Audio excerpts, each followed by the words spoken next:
2026 December లోపల Indian prime మినిస్టర్గా యోగి ఆదిత్యనాథ్ రావటం జరుగుతుంది. జై శ్రీరామ్. 2022 నుంచి 2025 అక్టోబర్ వరకు మొత్తం 19 ప్రెడిక్షన్స్ అనేవి నేను చెప్పినట్టు జరిగినాయి. అవన్నీ కింద డిస్క్రిప్షన్ లో ఇవ్వటం జరుగుతోంది. తులారాశికి అధిపతి శుక్రుడు. తులారాశిలో స్వాతి 4 పాదాలు, విశాఖ 1, 2, 3 పాదాలు మరియు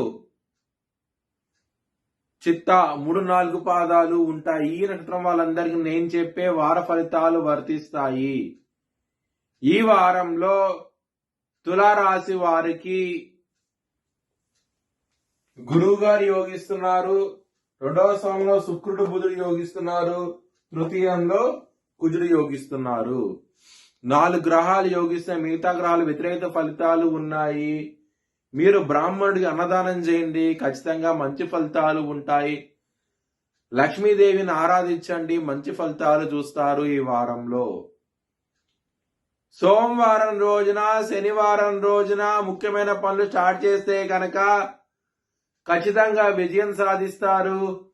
గురువారం రోజున మాత్రం ముఖ్యమైన పనులు స్టార్ట్ చేయకండి. స్టార్ట్ చేస్తే కనుక వ్యతిరేకత ఫలితాలు వస్తాయి, ధన నష్టం వచ్చే అవకాశం ఉంటది. కొంచెం జాగ్రత్త తీసుకోండి. తులారాశి వారికి కుటుంబ పరంగా, ధన పరంగా ఎటువంటి ప్రాబ్లమ్స్ ఉండవు. ఈ వారంలో చాలా ఆనందంగా అవుతే ఉంటారు. హెల్త్ పరంగా మాత్రం కొంచెం ఇబ్బందికరంగా ఉంటది. ఎందుకు? 6వ స్థానంలో శని ఉన్నాడు.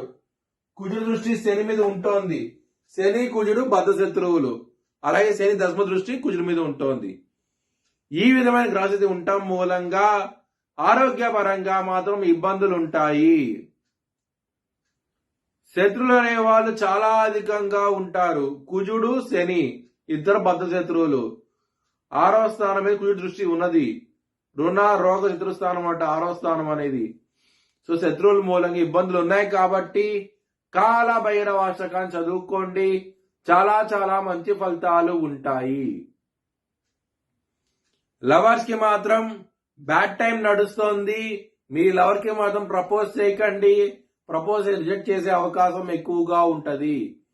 ఎందుకు అంటే కనుక పంచమాధిపతి అయిన శని 6వ స్థానంలో ఉంటాము. పంచమ స్థానం రాహు ఉండడం, కుజుడు దృష్టి శని మీద ఉంటుంది, పంచమాధిపతి మీద. ఈ విధంగా పరిస్థితి ఉన్నది కాబట్టి ఇబ్బందులు అయితే ఉంటాయి. బిజినెస్ పరంగా మాత్రం చాలా బాగుంటుంది. పెట్టుబడులు ఎక్కువ పెట్టండి, మంచి ఫలితాలు చూస్తారు. మ్యారేజ్ పరంగా మాత్రం చాలా బాగుంటది.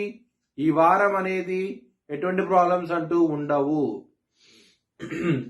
వృత్తిపరంగా మీకు మంచిగా ఉండబోతోంది. మీరు కనుక జాబ్ చేంజ్ అవ్వాలనుకుంటే కనుక ఇది సరైన సమయము. ఖచ్చితంగా విజయం సాధిస్తారు. మీ భవిష్యత్ వివరాల కోసమై హెచ్ఎన్ జ్యోతిష్యాలను సంప్రదించండి. Please like, share and subscribe my channel.